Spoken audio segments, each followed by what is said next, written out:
Hey guys, I am back with another SPFBO 9 review.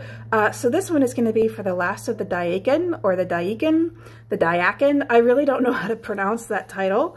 So I have to screen all of my books to see if they meet the length requirements. So all I knew about this book was that it was 230 pages and that it had a cover that kind of gave me island vibes. So I thought perhaps I was going to get a short and sweet story in the same vein of like Where the Waters Turn Black by Benedict Patrick.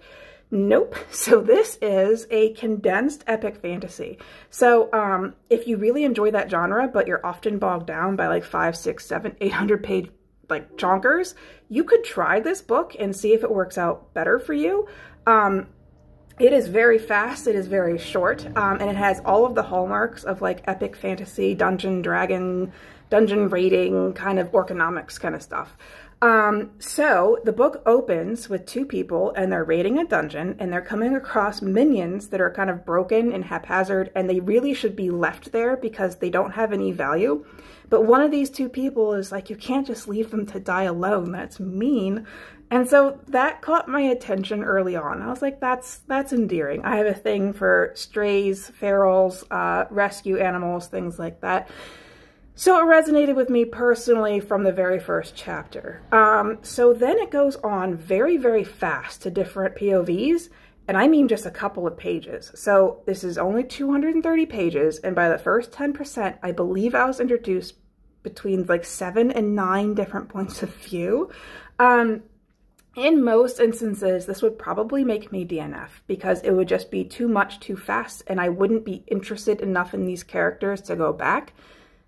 In this particular instance, I kept going because I found these points of view very interesting, although they were very brief.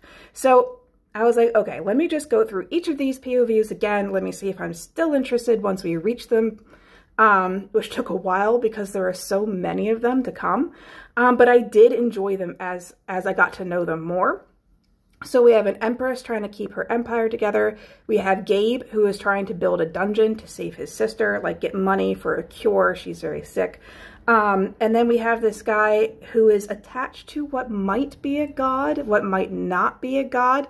All he knows is blood for the blood god. So he is like an emissary.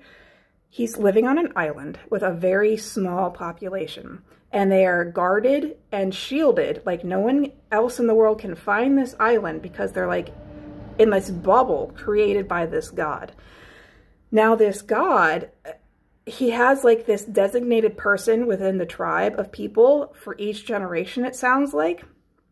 And that person is like the go-between between the god and the people of this island, and he makes blood sacrifices to this god. Like he cuts open his palm and just lets this guy drink him.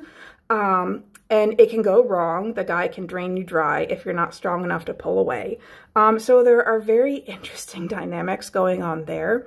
And what his job is to go out. He's not just the emissary between this god and his people. He's also the emissary between his people and the rest of the world. So the rest of the world is now becoming very interested in where this island is because he has extended life. So from the rest of the world's perspective, this guy from this random, unknown, unchartable island comes and like trades with various leaders of the world, except he's been doing this for generations from their perspective. Like he has lived a very long time and seemingly has not aged. So now that this empress is running out of resources and they're fighting, like these two other countries are fighting, they're both now trying to find this island. They believe that there's more magic resources there. They want to know why they live so long. So they have sent out this ship full of crazy-ass mages to go find this island to conquer the people and bring back whatever resources they can. So there is a whole lot going on. I am so shocked this is actually condensed into 230 pages, and that is actually where my main complaint for this book comes in. Everything is just super fast. I would like everything to be a little more in-depth. Everything I wanted just a little bit more from, particularly the romance. So you get to see a ton of different points of view, and one of them is the point of view of a minion that Gabe has. He's trying to build a dungeon to save his sister, and you actually get the point of view of his zombie minion named Zet, and how he tries to keep the dungeon safe because Gabe has no idea what he's doing, and the minions are smarter than he is. So that was an interesting thing. I just wanted to know so much more. So that's not a bad complaint. Tell me more is probably one of the best complaints I can give. I had no issue with the dialogue or the prose themselves. I just wanted to know a little bit more about everything. I do recommend this. This is a safe book. I have 6 of those right now.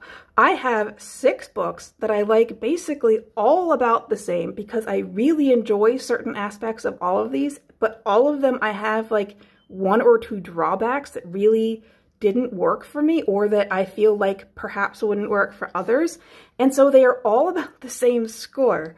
I'm going to give 3 to Kristen. So I'm going to have to pare down these safe books from 6 to 3, and I'm still not done. I have 2 more books to go at the time of this filming. So we'll see how it all shakes down. Thank you so much for watching.